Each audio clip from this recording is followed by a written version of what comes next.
Is Google Stadia any good for F1 2020? Well, to find out, we're going to give it a go. So this is Google Stadia in a Google Chrome browser. All you need for Stadia these days is literally just a Chrome browser and some sort of controller. And actually, you can use keyboard and mouse. So the requirements are very, very low now. And we're going to be jumping into F1 2020 and giving it a go. And what you're seeing in front of you here is literally how easy it is. Now, this is the beauty of Google Stadia is all you need is a Chrome browser on any laptop, pretty much. And as I said, you don't barely even need a controller. I'd recommend a controller for a lot of games, but you don't even need that. And you literally do what I did there. Obviously, you'd have to purchase it in the middle of that as well. And then just press play and it loads. And it's as easy as that. And that is the beauty of Google Stadia. And here we go. It's literally as quick as that. I've not cut any of that out there. That black screen there was exactly how long you have to wait. And we're in the game. That's it. So it's really, really good. This should be in 4K. I've got a Pro subscription, so this should be the highest quality possible. You can see a bit of bitrate, you will notice, but this is the options then. I'm just going to go through them now because there is a couple of minor differences. There's a couple of little bits missing from PC. There's camera customizations missing. The graphics settings you see here are almost completely missing, probably a lot like it is on console. So you can't actually tweak any of the graphics yourself. It's very much predefined. Codemasters have sort of predefined what Google Stadia can run at, and as I said, this should be at 4K, and it does seem to be on quite high settings. And I'm just going to show you now the connection. So you see using 20 gig an hour, that's confirmed it is on 4K, and that's just a little look at the menu that you get in Google Stadia, and it is custom built. Everything you get in it is actually really nicely built. You've got achievements, everything like that in it, party mode as you saw there. So yeah, other than that, the game is pretty much exactly as you get on every other platform. The features are very full. You get career mode, you get time trial, you get all the tracks, all the cars, everything you'd expect. Nothing else is different. The only real difference is, of course, F1 2020 does not have cross-platform play. So you can see here, no sessions whatsoever, not a single session online of Google Stadia. So I wouldn't recommend getting it on Google Stadia if you plan to play online unless you've already got an existing group of friends you want to play with. It will work, just there isn't anywhere online at the moment. Which will probably be the case quite a lot of the time, I'd imagine, as it's just going to not sell so well on Google Stadia, at least initially. But anyway, then, we are going to jump straight into some time trial. And just here to show here as well that we have got all the tracks available, all the cars, everything like that. And we're going to jump into some time trial. Now, I will say straight away, I did try and make my wheel work with it. I Googled it. I did everything I could. You know, obviously, first and foremost, to just try and plug it in. So again, that was the loading time there. That's, you know, pretty standard for PC. So no big surprise there. So we are going to do some laps. As I said, I did try and get my wheel working. As you can see here, just wouldn't work. I tried Googling and everything like that. Some forums said it should work. It just doesn't work. It just acts as if I've got nothing plugged in. So unfortunately, we are going to have to use a controller, which I'm not very good at a controller, I'm not going to lie. But anyway, this is my GoPro face cam footage, if you like.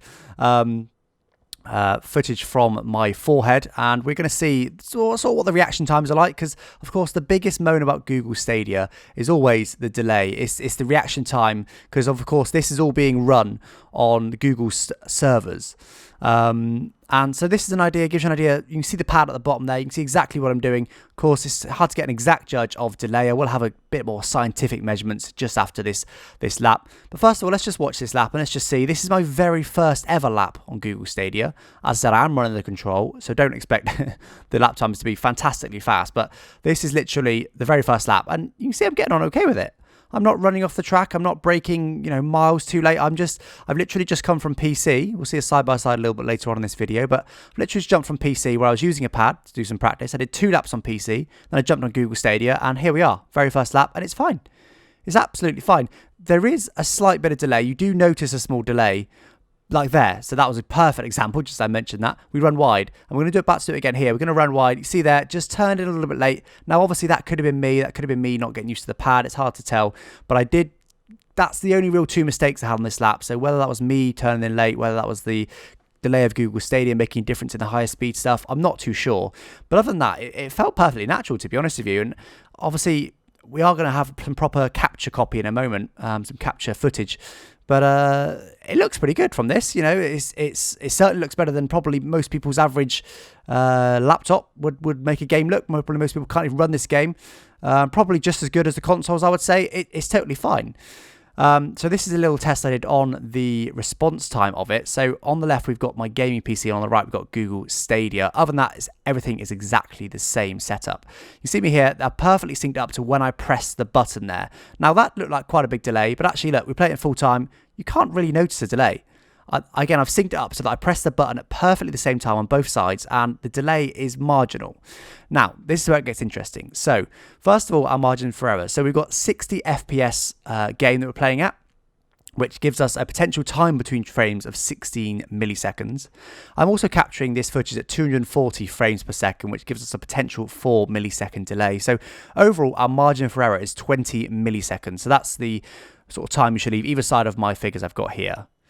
Now, next up on our PC test, we had 40 millisecond delay on my measurements. And again, we got that 20 millisecond margin for error, but that's about consistent with my Googling. People were saying sort of 30 to 40 milliseconds delay for most computers.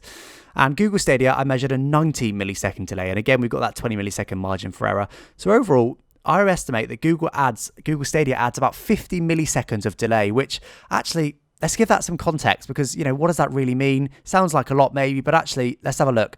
The average human reaction times are between 200 and 250 milliseconds. So even with Google Stadia, the 90 millisecond reaction, by far and away, the slowest reaction is us, by a mile. The best gamer reaction times do go down to around 150 milliseconds, but again, that's still, 50% longer than the Google Stadia overall delay. So we are still by far the slowest point. And also, the average TV response times are between 10 and 50 milliseconds. The best TVs will be 10. The worst, well, some of the terrible ones will go up to 80, but realistically, a modern TV that's bought in the last 4 or 5 years or so will be maybe 50 milliseconds delay. So actually, we've got a 50 millisecond difference between PC and Google Stadia. If you haven't got a gaming TV, if you're just running a normal TV, actually you're already losing 40 milliseconds to what you could be otherwise. So actually Google Stadia isn't much more delayed than just potentially your slow TV could be. And just for reference as well, my internet ping is 8 milliseconds. So just to give you an idea. So I will say as well at this point, my setup is pretty good, really. I'm running a gaming PC. I've got a gaming monitor that's very low reaction time. I've got a wired gigabit connection, and as I just mentioned, my internet ping is 8 milliseconds. So, that is very good. Of course, you can get better than that. You can get a better internet ping in particular.